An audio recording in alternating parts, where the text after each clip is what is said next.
तो चलिए दोस्तों, आज बात करेंगे केडी पब्लिकेशन बुक से कॉमन एरर। यस, ये कॉमन एरर प्रोनाउन से लिया गया है, जिसमें हम लोग बात करेंगे 51 to 60 क्वेश्चन। ये 10 क्वेश्चन बिल्कुल आसान भाषा में अपने लैंग्वेज में सीखने वाले हैं। यस, कंसेप्ट के थ्रू बिल्कुल इजीली हम लोग ये 10 क्वेश्चन करेंगे, जिसमें फर्स्ट क्वेश्चन है आप लोग के सामने, if I were him I would teach him a lesson. यदि मैं उसके जगह होता तो मैं उसे कोई एक लेसन जरूर सिखाता, है ना। देखिए यहाँ पे बताना है आपको गलती कहाँ है, इसका नाम होता है कॉमन एरर, है ना।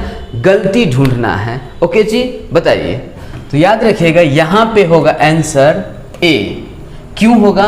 क्योंकि यहाँ पे हिम नहीं होगा, ही होगा, है ना। जैसे पिछले क्लास में हम लोग बात किए थे, जो इट वॉज यू, तुम ही तो थे, है ना। इट वॉज आई, मैं ही तो था, है ना। तो यहाँ पे क्या है, वही सेंस है। आई वर ही, है ना। और आई के साथ वर क्यों लगाए? क्योंकि कल्पना हो रही। यदि मैं होता, है ना, यदि मैं होता, जब कल्पना का बात हो, वैसे आई अपने साथ वॉज लेता है, वैसे आई अपने साथ वर्ब क्या लेता है, वॉज। एक ही तो सिंगुलर वर्ब लेता है आई, और ये भी आपको याद नहीं था कैसे होगा। बस एक ही सिंगुलर वर्ब आई लेता है, जिसका नाम होता है वाज। बट वो भी अगर कल्पना का बात करे, काश मैं यदि होता, ऐसा कुछ बात करे, तो वो भी वॉज छोड़ के चला जाता है। कहते तुम हमेशा जब लेते हो प्लुरल तो प्लुरल ले लो, हम चले, कल्पना करते रहो तुम, है ना। तो यहाँ पे क्या होगा, आई वर ही होगा, ना कि हिम, है ना। उसके बाद I would teach him a lesson. Okay ji, next question आप लोग के सामने है। बोल रहा है, being a rainy day I couldn't go to school. बरसात का मौसम था, इसलिए मैं स्कूल नहीं जा सका, है ना। बरसात का मौसम के कारण मैं स्कूल नहीं जा सका। याद रखिएगा, यहाँ आंसर ए लगाइए और इट कर दीजिए, बीइंग से पहले इट, क्योंकि अभी जो 48 नंबर में क्वेश्चन था, जहाँ पे हम लोग बीइंग से पहले ही लगाए थे। क्यों ही लगाए थे? क्योंकि एक पर्सन के बारे में बात हो रहा है। बट यहाँ रेनी डे का बात होता है ना। और जब रेनी डे का बात होता है तो हम लोग क्या करते हैं जी, इट का यूज करते हैं ना। टाइम देखने के लिए भी इट का यूज करते हैं। नेक्स्ट क्वेश्चन बोल रहा है, one of them forget to take their passport and found himself in a difficult situation, है ना। उन सब में से किसी का वीज़ा छूट गया, है ना, पासपोर्ट छूट गया, जिस कारण उन्हें बहुत सारे डिफ़िकल्टी को फेस करना पड़ा, बहुत डिफ़िकल्टी, मुश्किलों से गुजरना पड़ा, है ना।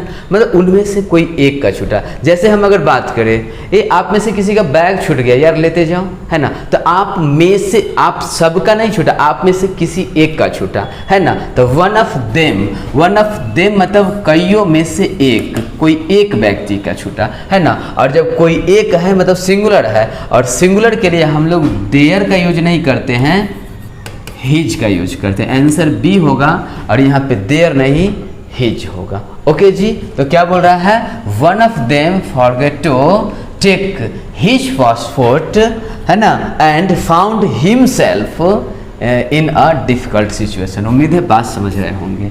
ओके जी, नेक्स्ट क्वेश्चन आपके सामने है।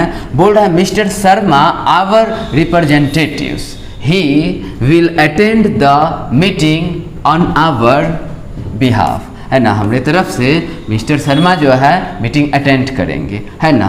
कौन करेंगे meeting attend? Mister Sharma our representative, है ना। देखिए एक बात याद रखिएगा, सेंटेंस में सब्जेक्ट कहते किसे, याद रखिए, whatever is told about the other word in a sentence it is called subject. Sentence में जिसके बारे में बात किया जाए वो सब्जेक्ट कहलाता है, और सब्जेक्ट के बाद वर्ब आता है, न कि दूसरा कोई और सब्जेक्ट या प्रोनाउन नहीं आएगा। क्या आएगा? ये सब्जेक्ट है, मिस्टर शर्मा मेरे रिप्रेजेंटेटिव, है ना, इनके बारे में बात हो रहा है, तो ये आपका सब्जेक्ट है ना। और सब्जेक्ट के बाद वर्ब आएगा, यानी विल आएगा, ना कि ही आएगा। याद रहेगा ना। यस, तो जिसके बारे में बात किया जाता है वो सब्जेक्ट होता है, और सब्जेक्ट के बाद वर्ब, ना कि प्रोनाउन या अदर और सब्जेक्ट। ओके जी, नेक्स्ट बोल रहा है, इच गर्ल वॉज, तो आंसर क्या, बी लगा दिए ना। यस, बी लगाइएगा, ही काट दीजिएगा। बोल रहा है, etch girl was given a packet of sweets and she was happy. प्रत्येक लड़की को 1 बाय 1 करके सबको एक एक मिठाई का डब्बा पकड़ा दो, है ना। उसके बाद देखना उन लोगों का खुशी, है ना। तो क्या है, सबको एक एक करके डब्बा पकड़ा दिए और तब देखें एक का खुशी है सबका खुशी, ऑल, है ना। तब ऑल सबके सब खुश हो जाएंगे, तो सी नहीं यहाँ पे हो जाएगा दे, और वॉज नहीं वर। क्या होगा जी, वॉज नहीं वर। उम्मीद है बात समझ रहे होंगे। और एक बात और, each, every, either and neither are always use as singular and take singular verb. Yes, each, every, either और नाइदर हमेशा होता है सिंगुलर और वर्ब भी लेता है सिंगुलर। तो यहाँ पे ईच गर्ल के बाद वॉज लगा है क्योंकि 1 बाय 1 करके मिठाई दी है ना। लेकिन बाद में पता चला यार सब के सब बहुत खुश है, मतलब सब खुश हैं, तो दे वर। ओके जी, they were happy. Next word क्या है, नेक्स्ट क्वेश्चन 56 बोल रहा है myself and he will manage everything, है ना। मैं और वह मिलके सब कुछ मैनेज कर लेंगे, अच्छी बात है। बट ध्यान दीजिए, self pronoun never use as a subject in a sentence.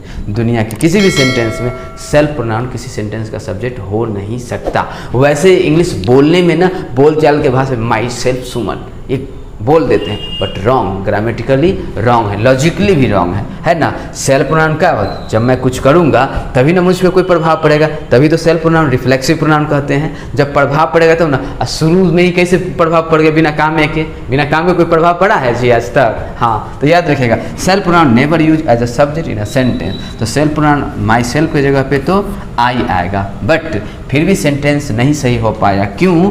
क्योंकि यहाँ पे आपका बोल रहा है I and he will manage everything, हम और वह मिलके सारा कुछ मैनेज कर लेंगे। तो ये सिंपल सा बात है ना। आप लोग को बताए थे जब मोर देन 1 पर्सन सब्जेक्ट बन जाए और उसमें जब सीधा साधा हो, भोला भाला हो, सबके सब सिंगुलर हो, सोशल वर्कर टाइप का हो, सिंपल सा जनरल सा वर्क करे, तो उस सिचुएशन में हम लोग धारा 231 फॉलो करते हैं, यानी पहले सेकेंड पर्सन, फिर थर्ड पर्सन, फिर फर्स्ट पर्सन का यूज करते हैं। क्लियर ना बात? यस। तो यहाँ पे हम लोग क्या करेंगे पता है जी, यहाँ पर हम लोग पहले ही का यूज करेंगे एंड आई का यूज करेंगे। क्लियर ना? फिर आंसर क्या होगा आपका? ए होगा। उम्मीद है बात समझ रहे होंगे, ऐसा नहीं ना जो बस ऐसे ही। क्लियर? आइए नेक्स्ट आप लोग का क्वेश्चन है, the Ganga is a river whose origin has always been a matter of speculation, है ना, speculation, है ना। बोल रहा है the Ganga is a river whose origin has always been a matter of speculation, है ना। ये जो गंगा का जो नदी है ना, इसके उद्गम को लेके हमेशा कोई ना कोई कन्फ्यूजन होते ही रहता है। ओके, यहाँ पे बात क्या है, आंसर यहाँ पे बताइए, आप लोग बताइए तो ABCD ईरेड बताइए। यस, इसका आंसर बी होगा। याद रखिएगा, जैसे हम लोग टेबल्स लेग नहीं लिखते हैं टेबल्स लेग, यस, जैसे टेबल्स लेग नहीं लिखते हैं वैसे ही हम लोग हुज ओरिजिन नहीं लिख के क्या लिखेंगे, द ओरिजिन ऑफ विच, है ना। जैसे हम लोग लिख देते हैं द टेबल्स, देखिए टेबल्स लेग गलत होता है ना। वैसे इसको सही करने के लिए क्या करते हैं हम लोग, the leg of the table. वैसे ही ये हुज ओरिजिन लिखना क्या है, हुज ओरिजिन लिखना रॉन्ग होता है। हम लोग यहाँ पे क्या लिखेंगे, द ओरिजिन ऑफ विच, क्या, yes, the origin of which का यूज करेंगे, ना कि हुज ओरिजिन। ओके जी, आइए नेक्स्ट क्वेश्चन आप लोग के सामने है 58। बोल रहा है my friend is laborious and intelligent isn't it. ये क्वेश्चन आपका क्वेश्चन टैग का है। यस, क्या है, क्वेश्चन टैग का। बताइए ABCD आंसर। अब आप लोगों से जो स्मार्ट है ना वो पकड़ लिए, जो क्वेश्चन टैग है तो मार दो टैग वाला आंसर, है ना। होगा आंसर सी होगा आंसर, है ना। यहाँ पे क्या होगा आंसर, सी होगा। क्यों होगा, सो देखिए यहाँ पे ये था स्लैश। देखिए यहाँ पे हम लोग को पता है जब स्टेटमेंट पॉजिटिव होता है तो हम लोग टैग निगेटिव लगाते हैं, और अगर स्टेटमेंट निगेटिव है तो टैग पॉजिटिव लगाते हैं, है ना। और जो हेल्पिंग वर्ब होता है उसको लिखते हैं, तो यहाँ पे हेल्पिंग वर्ब है और ये स्टेटमेंट आपका पॉजिटिव है, तो हेल्पिंग वर्ब को निगेटिव कर दिए, क्या कर दिए, इजंट, क्या कर दिए यहाँ पे देखिए, ये इज है ना, तो इज को यहाँ पे लिखिए और नॉट के साथ लिखिए, तो इजंट। अब बताइए माई फ्रेंड, अब माई फ्रेंड आपका निर्जीव है या सजीव है, बोलिए, लिविंग है या नॉन लिविंग है, लिविंग है, तो लिविंग के लिए हम लोग इट का यूज करते हैं जी कि ही का यूज करते हैं, अरे दोस्त है तो ही करेंगे। हाँ, अगर आपकी लड़की कोई दोस्त होगी तो सी लगाएंगे, बट याद रहे जब तक जेंडर क्लियर ना हो तब तक हम लोग क्या करते हैं पता है, ही को ही वैल्यू देते हैं इंडिया में, ओके। तो यहाँ पे ही करेंगे, अगर जेंडर क्लियर होता तो यहाँ पे इजंट सी कर सकते थे, लड़की का बात होता तो, ओके। आइए नेक्स्ट क्वेश्चन आप लोग के सामने है, बोल रहा है इट इज डिफिकल्ट टू से Who is the better of the two players, है ना। ये कहना बड़ी मुश्किल की बात है, बहुत मुश्किल है, जो इन दोनों प्लेयर में से कौन बढ़िया है ना, इस दोनों प्लेयर में से कौन बढ़िया है ये कहना मुश्किल है, ओके। याद रखिएगा जब बात सिलेक्शन और चॉइस का हो, किसका बात हो, सिलेक्शन और चॉइस का जब बात होता है तो वहाँ पे हम लोग हु नहीं यूज करते हैं, विच का यूज करते हैं, किसका यूज करते हैं, विच। सिलेक्शन और चॉइस के लिए हम लोग किसका यूज करते हैं, विच का यूज करते हैं, तो आंसर क्या हुआ आपका, बी हुआ, है ना। क्या होगा, इट इज डिफिकल्ट टू से which is the better of the two players, okay. तो सिलेक्शन और चॉइस के लिए हम लोग विच का यूज करते हैं। नेक्स्ट क्वेश्चन, लास्ट क्वेश्चन आप लोग का है, बोल रहा है it is the best which the government can do for the down trodden, है ना। ये बहुत अच्छी बात है, बहुत अच्छी बात है, जो गवर्नमेंट जो है ना गरीब वंचितों के लिए कुछ अच्छा कर सकता है या कर रहा है, ओके जी, बहुत अच्छी बात है। बट जो बुरी बात है वो ढूंढना है आपको, गलती ढूंढना है, इस सेंटेंस में गलती कहाँ पे है, यस ध्यान दीजिएगा। जब बात सुपरलेटिव डिग्री का हो तो वहाँ पे दैट का यूज करते हैं, है ना। एक कंसेप्ट लिख लीजिए, after superlative that is use, yes after superlative that is use, not who या विच, है ना। तो सुपरलेटिव डिग्री के बाद हम लोग किसका यूज करेंगे, दैट का यूज करेंगे, न कि हु या विच का। उम्मीद है आज का वीडियो आप लोग को बहुत अच्छा लगा होगा, तो अपना जितना दोस्त है उन सारे दोस्तों भी शेयर कीजिए। स्टेप बाय स्टेप हम लोग पूरे केडी पब्लिकेशन को अच्छे से फिनिश करेंगे, एकदम इजीली, ऐसे आसान भाषा में, क्लियर ना। फिर मिलते हैं नेक्स्ट वीडियो में, thanks for watching this video.